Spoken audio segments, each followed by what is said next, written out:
Guyanese. The general and regional elections of 2nd of March 2020 were conducted peacefully and in accordance with the Constitution and laws of Guyana.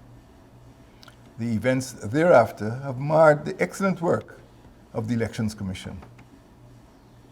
The electoral process, as initiated by the Elections Commission, is incomplete.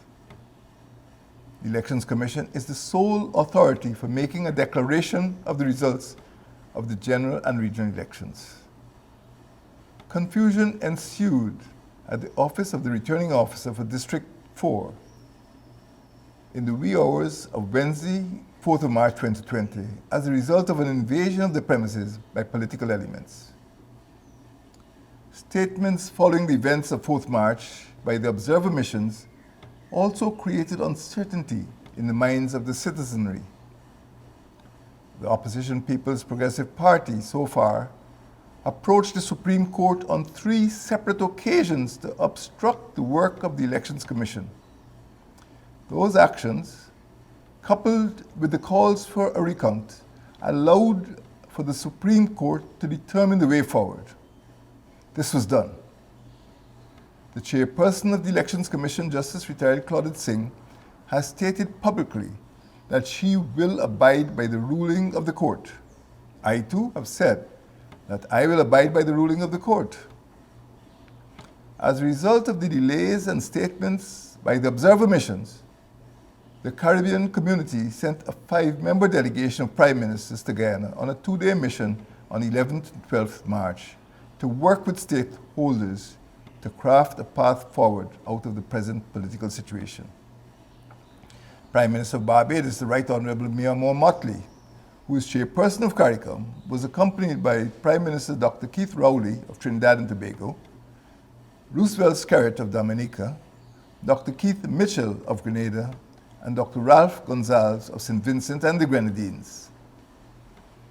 In response to the CARICOM initiative by the 5 Prime Ministers, I agreed that a total national recount could be done to satisfy the questions raised by observers and the citizenry. I had a telecommunications conference with Prime Minister Mia Motley today, 15th of March 2020. I proposed that the CARICOM initiative should operate within the legal framework of the Constitution of Guyana and respect the role of the Elections Commission and the rulings of the Supreme Court. It will not act independently. I urged also that the Commission be allowed to craft the terms of reference governing the relationship between the CARICOM initiative and the Elections Commission. The organizational structure, which should embody supervisory and technical elements, should be determined by the Elections Commission. The Government of Guyana looks forward to a total national recount being completed as soon as possible under the auspices of the Elections Commission. Guyanese, I iterate that I have no role to play in the work of the Elections Commission. I cannot bring the process to an end. The Elections Commission must be allowed to do its work. I am committed to the rule of law and the Constitution. I respect the integrity and autonomous nature of the Elections Commission. I will abide by the declarations of the Elections Commission as I have abided by the rulings of the court.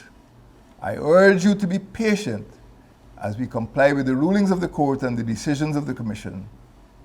I advise you to avoid provocation by certain lawless elements who have committed acts of violence against innocent school children, nurses, and police officers. Guyanese, as we await the conclusion of the electoral process, we must be reminded of the very difficult public health environment occasioned by the coronavirus disease 2019, known as COVID-19. I appeal to the public to remain calm and to implement all the advisories relating to personal hygiene, social distancing, and overall infection prevention and control. I thank you.